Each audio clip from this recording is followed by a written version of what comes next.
Radhika Das and you are with me on the Daily Dispatch. It's Friday evening and the week is closing with big news coming from Nykaa, Meesho and Cure Foods. Online cosmetics and personal care retailer Nykaa will be launching its 5,200 crore rupees IPO on October 28th.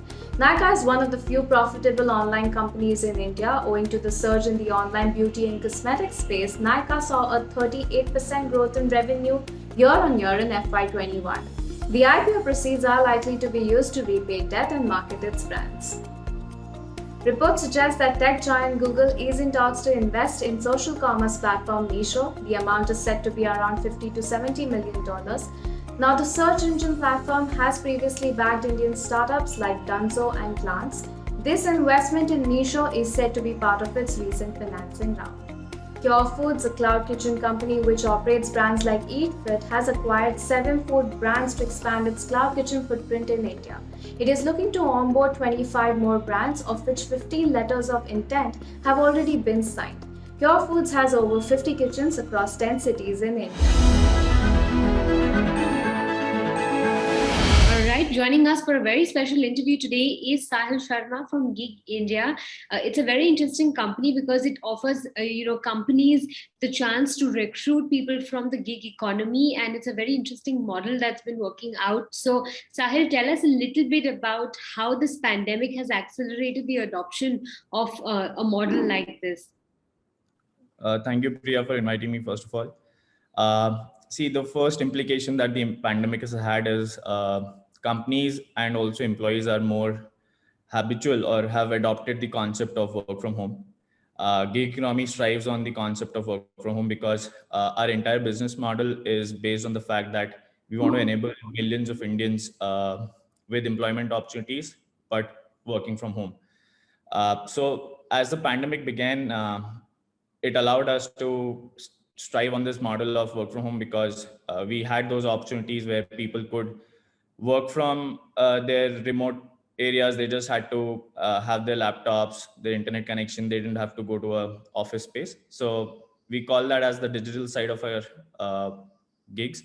So that spiked. However, at the same time, during the pandemic, pre-pandemic, most of our business was offline gigs where a gig worker had to go on field, have some physical presence and do that job. So while when the pandemic began, we lost a lot of our business because majority of our business pre-pandemic was with field gigs, but that stopped. But then at the same time, since remote work was picking up, we had to figure out how we could offer our clients similar value with a remote work model. And that's how we quickly, you can say, pivoted, and that spiked our business. So that's how the pandemic has been for us.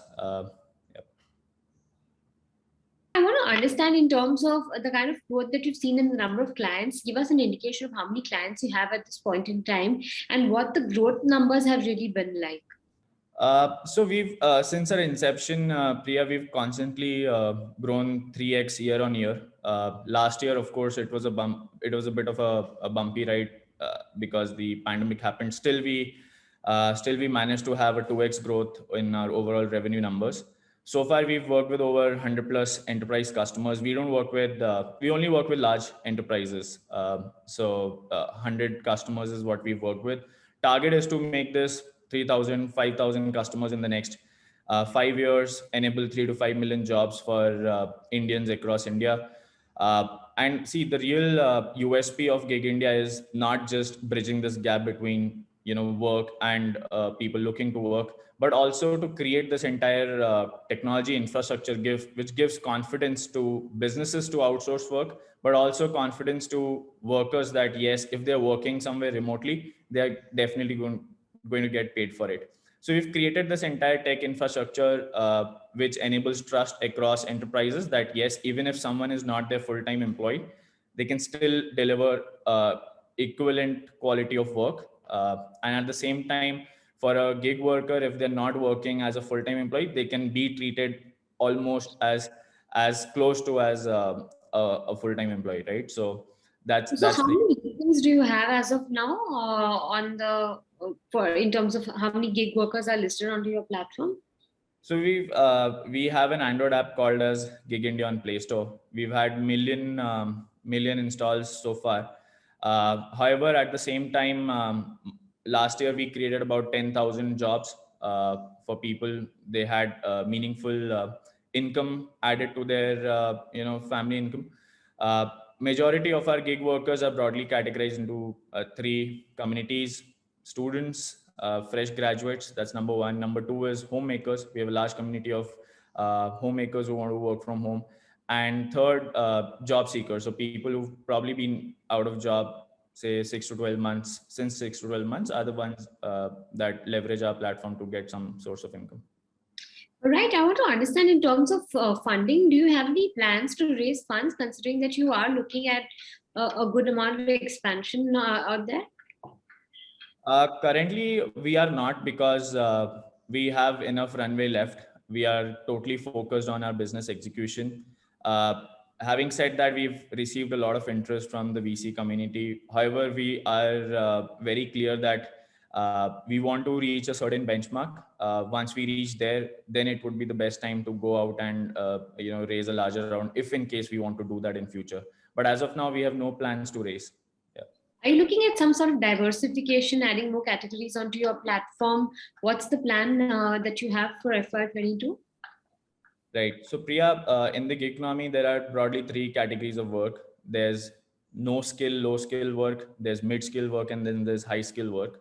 Currently, Gig India is operating in the entire mid skill section, where somebody needs basic education but don't really need an expertise in a particular field to be able to do those jobs. You can get trained on the job. That's the basic concept. Over a period of time, you'll see us adding more jobs toward a bit more higher skill jobs. We will probably not go towards no or low skill jobs. We'll be adding more categories from mid skill to, a bit of high skill jobs on the platform in the coming years. A final question on revenues before I let you go, in terms of what kind of revenue targets you have at the end of FY22, and how do you see growth shaping up? Priya, like I said, we've been very consistent with our performance. We've had 3x growth over, year on year since our inception. We've raised 3 rounds of investment already. Like I said, we have enough interest from the VC community as well right now. So our target is very simple. We want to grow 3 to 5x every year. That is similar target that we have for this year as well. And we are on track. So that's what we are targeting. All right. On that note, Sahil, many thanks for joining us today on the Daily Dispatch. It's been a pleasure speaking with you, and good luck for your venture going forward. Thank you so much, Priya. It was a pleasure. That's a wrap to today's episode. See you next week. Have a good weekend.